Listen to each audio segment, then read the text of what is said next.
Hey guys, I'm Val. So Stormclaw has always been one of my favorite builds for druids, and I've probably played it more than the majority of people. I completely redid the Paragon. It's a fun build, and I do enjoy playing it. I hope it gets more love in the future. In this build, I am using 3 uniques. I would say 1 is absolutely necessary. I would not play this build without this unique. The first unique being the Great Staff of Crone. The second unique optimizes the build a lot, and that's the Pain Gorger's Gauntlets. The build will work without it, it's just going to be lacking. The third unique, Hunter's Zenith, it's more of an optimized item for the build. It's not necessary for the build to function at all. I do want to test out other things like the new Uber unique. For the skills, I'm using Blood Howl. You heal for 20% of your max life, it increases your attack speed by 15%, and kills reduce the cooldown, so you are able to spam this ability. The next skill is Hurricane. Hurricane is used for multiple reasons. Enemies who are damaged by Hurricane are slowed by 25%, and enemies affected by Hurricane deal 20% less damage. It's also one of the ways we apply the Pain Gorger's Gauntlets unique effect. When you damage enemies with a non-basic skill, they are marked for 3 seconds. When a basic skill first hits a marked enemy, the basic skill's damage is echoed to all marked enemies, dealing up to 200% increased damage. For the next skill, I'm using Earthen Bulwark. This is a defensive ability. It gives you a barrier for 45% of your base life. It helps with our Fortify. It's also our source of Unstoppable. For the ultimate, we are using Cataclysm. There are a few reasons for this. The first being that it has a duration. It helps spread the unique effect from our Pain Gorger's Gauntlets. It also applies vulnerability. And since I am using the Nature's Fury key passive, it will apply Petrify 30% of the time. But don't worry if you don't want to use Nature's Fury, this can be switched to Bestial Rampage to optimize the damage of the build. For the basic skill, I'm using Claw. Claw's attack speed is increased by 20%, and Claw has 15% chance to attack twice. And since the entire build is focused around the Great Staff of Crone, Claw is now a Storm skill and it also casts Storm Strike, so it's attacking with 2 basic attacks at once. We get the benefits from both. Storm skill will apply vulnerability and we can buff the damage to our Claw in more ways now. Shapeshifting, Nature Magic, Storm, and Werewolf damage will buff our Claw damage. And for the final skill, I'm using Cyclone Armor. Just for 1 skill point, the passive, Powerful Winds surround you, granting 10% non-physical damage reduction. It's just a way to add more damage reduction to the build. For the Spirit Boons, I'm using Wariness. You take 15% reduced damage from elites. Iron Feather, you gain 14% maximum life. Avian Wrath, you gain 30% multiplicative critical strike damage. Calamity, to extend the duration of our ultimate, Cataclysm, which allows us to chain our basic attack damage to more enemies. And for the final boon, I'm using Calm Before the Storm. Nature Magic skills have up to a 10% chance to reduce the cooldown of your ultimate skill. The more uptime we have on our ultimate equals our basic skill damage being spread more often. Other good Spirit Boon options would be Overload. Dealing lightning damage has up to a 40% chance to cause the target to emit a static discharge. Bolster, Fortify for 15% of your maximum life when you use a defensive skill. This helps with our tankiness. Swooping attacks, you gain 10% attack speed. The build does rely on attack speed heavily, but the other 2 boons are better in my opinion, and you will make this up elsewhere. For the temper manuals and aspects, on the helm I'm using the Aspect of Might. Basic skills grant 20% damage reduction for up to 7 seconds. For the armor, I'm using Juggernaut. You gain up to 10,000 armor. For the gloves, Pain Gorger's Gauntlets. This unique is critical to the build. If you do not have it, it's not going to work in the same way. For the pants, Undying. When you cast a skill, you heal for up to 2% of your life. Double this bonus while below 50% life. For the boots, I'm using Symbiotic. When the Nature's Fury key passive triggers a free skill, your non-ultimate cooldowns of the opposite type are reduced by up to 5 seconds. This will chain from our basic attack being Storm skill to allow for more Earthen Bulwarks, to then in turn reduce the cooldown of Hurricane. And for the weapon, I'm using the Great Staff of Crone. Claw is now a Storm skill and also casts Storm Strike at up to 150% increased normal damage. For the neck, I'm using the Aspect of Adaptability. The first part of the aspect doesn't concern us. The second part is the one we are using. When cast at or above 50% maximum resource, basic skills deal up to 120% increased damage. This is also where the important temper manuals come into place. We are going to want damage to close on our neck and rings, Digigrade Gate on our neck and boots, and then for the defensive temper manuals, it's just any resist you need or dodge, health, whatever you want. And for the first ring, I'm using the Aspect Moonrise. Damaging an enemy with a basic skill grants you 4% attack speed for 10 seconds, stacking up to 5 times, so this will stack up to 20%. Upon reaching maximum stacks, you enter Vampiric Blood Rage, gaining up to 80% increased basic skill damage and 15% movement speed for 10 seconds. This is a auto attack build, it's a basic skill build, so this will be up at all times. And for the second ring, I'm using the unique Hunter Zenith. This is mainly for the +3 to quick shift. It increases our damage and it stacks. With these 3 points and 3 points from the skill tree, it will give us 6% per stack for 6 stacks for 36% damage. This is not necessary. If you don't have this ring, don't worry. You can still play this build. I would suggest using it if you do have it though.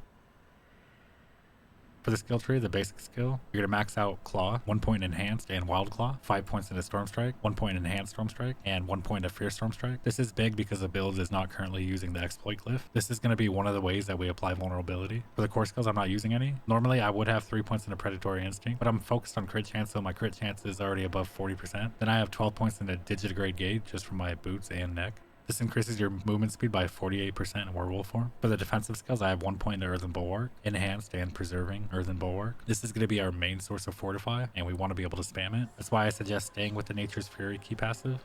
If you want to go for the damage, you're going to have to switch your boon to Bolster. 1 point to Cyclone Armor. This is more used just for the passive. 1 point to Bloodhowl, Enhanced, and Preserving Bloodhowl. For the companion skills, I did not take anything. For the Wrath skills, 1 point into Elemental Exposure, 3 points to Endless Tempest. This increases the duration of Hurricane and your ultimate Cataclysm. 1 point into Charged Atmosphere, 3 points into Electric Shock, 1 point into Hurricane, Enhanced, and Savage Hurricane, 1 point into Neurotoxin, Toxic Claws, and 3 points into Envenom. For the ultimate skills, 3 points into Defiance, 1 point in Natural Disaster, and 3 points into Resonance, 1 point in Cataclysm and Prime Cataclysm. You don't need a point into Supreme Cataclysm because vulnerability should be applied already from Storm Strike. 3 points into Quick Shift. As you can see, each point you have into this increases your damage by 1%. You deal 6% increased damage for 8 seconds up to 36%. And I have 2 points into Heightened Senses. When shape-shifting into animal form, Werebear grants you 8% damage reduction, and Werewolf grants you 8% movement speed, each for 6 seconds. Bonuses are doubled while both are active. This would be better utilized if I was using a Werebear skill, but since I'm using Nature's Fury, I'm currently not. If you switch your key passive to Bestial Rampage, you would take advantage of this passive more. And for the key passive, I'm using Nature's Fury.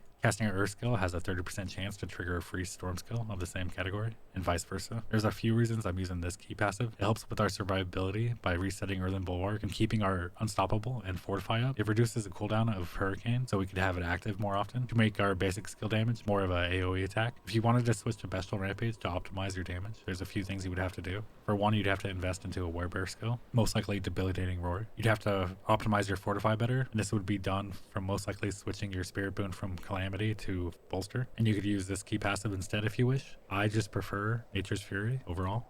Next, I'm going to show some gameplay just so you get an idea of how the build plays. This is a tier 100 Nightmare Dungeon. None of my gear is upgraded. I do intend on working on this build further. I want to try Uber Uniques and actually mastercraft my gear and upgrade it and see how far it can push in the pit and the endgame. Hope you guys enjoy.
For the Paragon board, I'm going to go up to the right, grab the damage. The glyph is going to be Keeper. You and your companions deal 10% increased non-physical damage. Then I'm going to grab the life, and then I'm going to go up, and the next board is going to be Thunderstruck. Storm skills deal increased damage equal to 20% of your damage versus close, and damage versus distant bonuses. So damage versus close is going to be very important to this build because the melee build, we attack up close. And it increases it furthermore through Thunderstruck by causing our storm skills, which again is our basic ability to do more damage. So we're benefiting twice from damage versus close. For the glyph, I'm using Fang and Claw. While in Werewolf or Werewolf form, close enemies take 12% increased damage from you. This buffs nearby storm damage and damage reduction from vulnerable. Then I go out the left. The next board's going to be Constricting Tendrils. The glyph I'm using here is Earth and Sky. It buffs the nearby maximum life and nature magic damage.